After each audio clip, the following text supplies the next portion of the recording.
Hello, I'm Michael for GameWatcher.com and welcome to our Rise and Shine review. So welcome to Game Earth, a world in which video game references are round every single corner and evil space grunts are trying to crush the life of a small child with a giant sentient gun.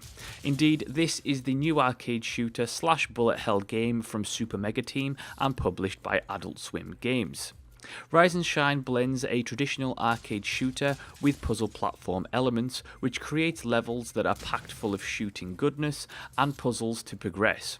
Being an Adult Swim game, one could expect plenty of humour, and one would definitely be correct. One of the most integral parts of any arcade shooter is the control system. Controls have to be responsive and they have to be smooth for an integral part of the gameplay experience, and Rise and Shine does that in spades. The controls are very responsive in Rise and Shine and allow you to shoot enemies with pinpoint accuracy, as well as dash out of the way of incoming attacks at the exact moment that you need to. Where Rise and Shine really shines, if you'll excuse the pun, is in its level design and visuals. The game looks absolutely fantastic with its cartoon-esque aesthetic, and all of its hand-drawn backdrops are absolutely wonderful.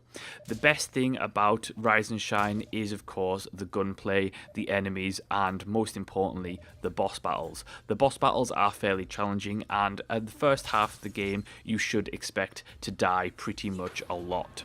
The game Gunplay itself feels smooth, it's fast-paced, it's fun, it's vibrant, and it basically hits all the right notes that any good arcade shooter really needs to hit. Where the game diverges from most traditional arcade shooters is in its puzzle platforming elements. Now, puzzles majority of the time consist of switching gun modes, where you shoot a lone bullet and you directly control that bullet, weaving the bullet around a specific area to avoid obstacles and enemies, to probably hit a lever or a button to make the gate in front of you open so that you can progress.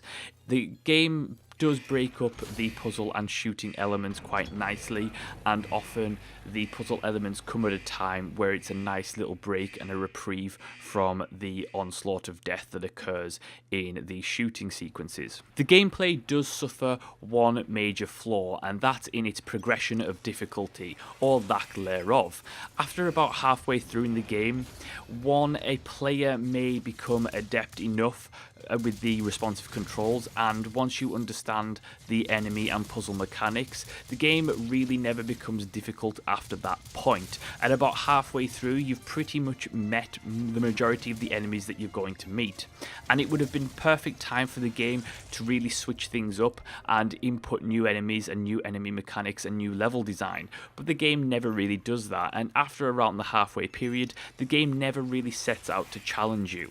And it's a shame, because if the game had the increased difficulty halfway through and kept that difficulty constant throughout the game, it could have potentially been an even more amazing title than it already is, but that was a little bit of a disappointment. Regardless of its few flaws, Rise and Shine is a fun, vibrant arcade shooter that should please fans of the genre and remain accessible enough for newcomers to the genre.